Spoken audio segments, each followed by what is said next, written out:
Team 27 of 52 teams of 8 competitive rival wisdoms that help make humanity wiser and kinder with antique quotes that have passed the test of time to encourage, educate and entertain generations for centuries. Help raise school test scores and self-confidence by giving your kids free easy, extra advantage math, spelling, and reading workbooks you can download for free at stop2think.com or buy at educationstopshate.com.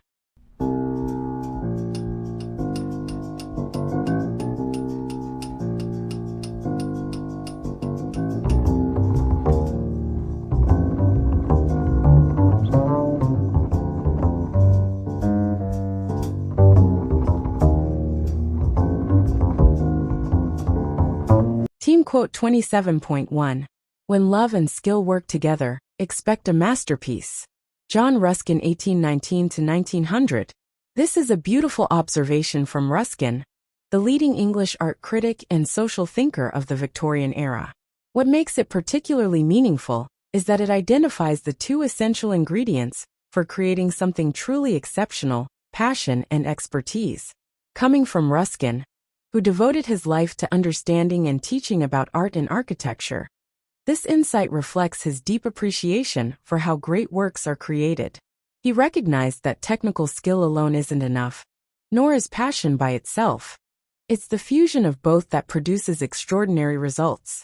What's especially striking is how universal this principle is. Whether in art, craftsmanship, teaching, writing, or any other field, the combination of deep care and technical mastery tends to produce the finest work. Love provides the motivation and inspiration, while skill provides the means to express it effectively. Have you noticed this synergy in your own experiences? How things you both care about deeply and have developed skill in tend to produce your best work. Team quote 27.2. Be thine own palace, or the world's thy jail. John Donne 1572–1631. This is a powerful paradox from Donne, the metaphysical poet, who was masterful at combining spiritual and worldly wisdom. What makes it particularly striking is how it presents personal sovereignty as the key to true freedom. If you can't be at home within yourself, the entire world becomes a prison.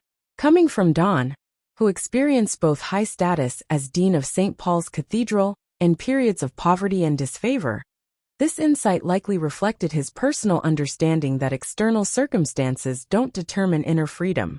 His use of palace and jail creates a stark contrast that emphasizes how our internal state shapes our experience of the external world.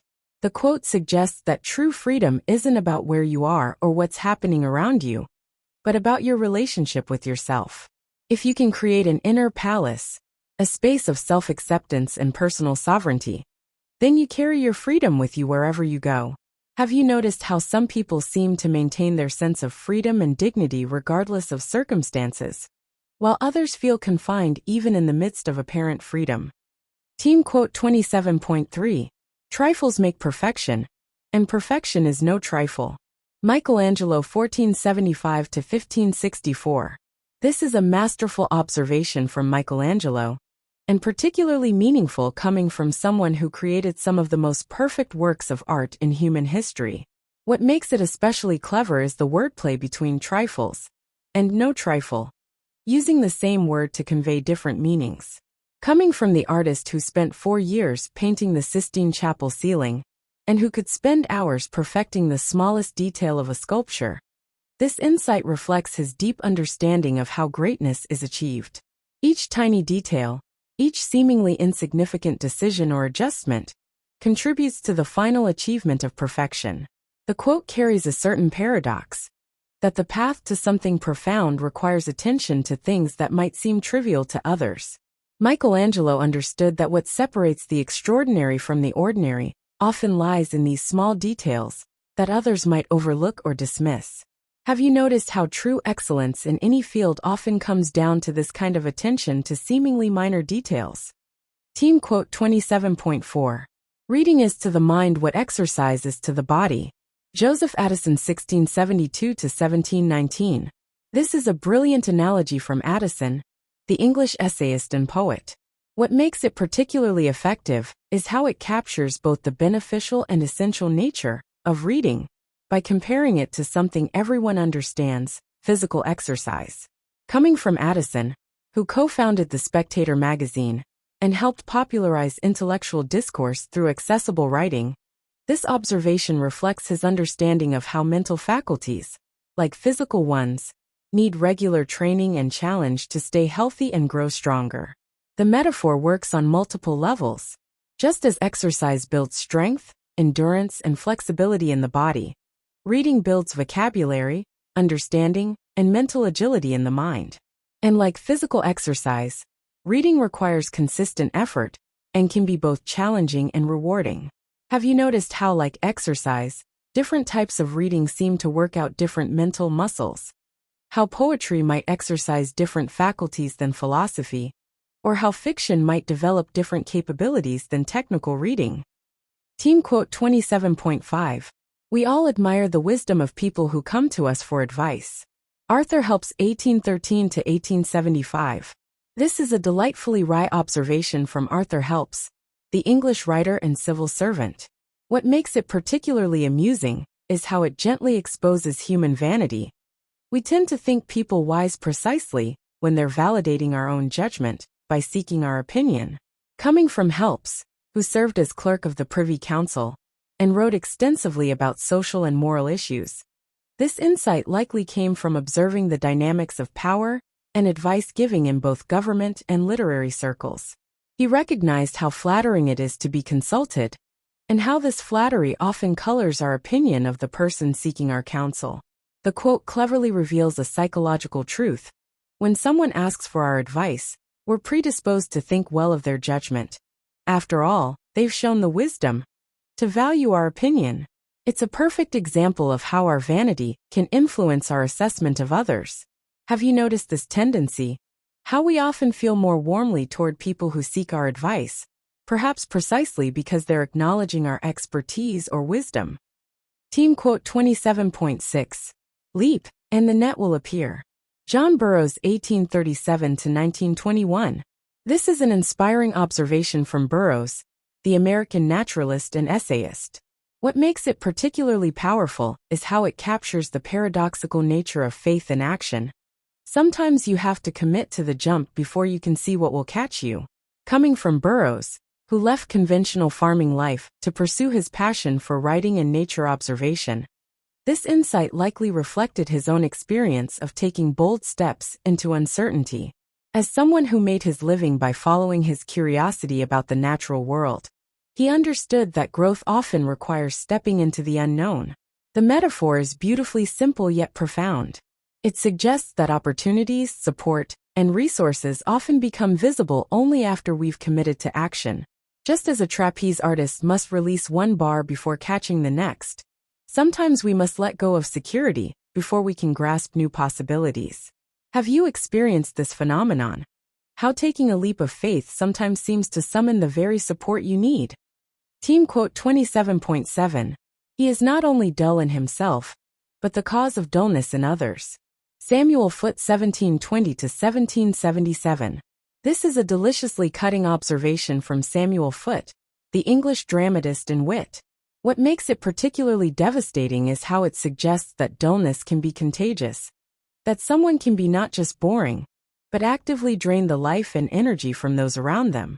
Coming from Foote, who was known for his sharp satirical wit and theatrical comedy, this was likely based on his observations of how certain personalities could deaden even the liveliest social gatherings. As someone who made his living entertaining others, he would have been especially attuned to how one person's dullness could spread through a room. The quote structure cleverly echoes Shakespeare's line about Falstaff being not only witty in himself, but the cause that wit is in other men. But Foote inverts it to create a memorable criticism. It's like describing someone as a black hole of boringness, actively sucking the vitality out of their surroundings. Have you encountered people who seem to have this effect, who somehow manage to make even interesting topics or situations feel dull? Team quote 27.8. Fast is fine, but accuracy is everything. Xenophon 431 BC, 354 BC. This is a timeless insight from Xenophon, the ancient Greek philosopher, historian, and military leader. What makes it particularly meaningful is that it comes from someone who understood both warfare and philosophy, domains where both speed and precision matter greatly. Coming from a military commander who wrote extensively about leadership in warfare, this observation likely grew from seeing how rushed actions without accuracy could lead to disaster. As a student of Socrates who also led troops in battle, Xenophon understood that while quick action is valuable, it must be guided by precision to be truly effective. What's especially interesting is how this principle applies across so many fields, from martial arts to manufacturing, from writing to athletics. Speed can be an advantage, but only when paired with accuracy. Without accuracy, increased speed often just means making mistakes faster. Have you found this balance between speed and accuracy to be crucial in your own experiences? It's fascinating how this ancient wisdom remains so relevant to modern challenges. And if you'd like to help raise school test scores and self-confidence, you can give your kids free, easy, extra advantage math, spelling, and reading workbooks you can download for free at stop2think.com or buy at educationstopshate.com. Free easy math wisdom workbooks with octa repetition to grow math self-confidence. You'll get plenty of repetitive practice of age ranges and averages of our 52 teams of 8 quote authors. Free easy alpha cipher-coded puzzles teach letters, numbers, and phrases using antique wisdoms that encourage and educate. Can you decode this cipher quote of encouragement using either our learning to spell or just for fun instructions? And since time is money, practice reading faster with 52 teams of antique rival wisdoms that have passed the test of time to encourage, educate, and entertain generations for centuries. We offer printed versions and time videos with background music. Sign up for free weekly emails of 52 teams of antique rival wisdom workbooks with easy math, spelling, and reading practice. And if you'd like to get paid for sharing our wearable wisdoms, keep this in mind. Everyone I know wears a shirt, and most of us change them daily. So change your shirt and change the world. Social equalities are blatantly subliminal antique positive wisdoms, repetitively shared without saying a word. This applies to all our wearable shareable wisdoms, like pretty witty baby onesies and baby tees that you and others will see and read multiple times a day. The same is true with pretty witty kids, but they'll also share these wisdoms with anyone that can read at daycare or school. Youthful truths let your kids gain confidence sharing antique wisdoms with their friends. Imagine them sharing words of wisdom with classmates and teachers. I think therefore I think tees I wear is a super easy way to share words of wisdom that have passed the test of time. Our social equality tees help make us all wiser and kinder with blatantly subliminal messages, promoting a more fair and equal opportunity society for all.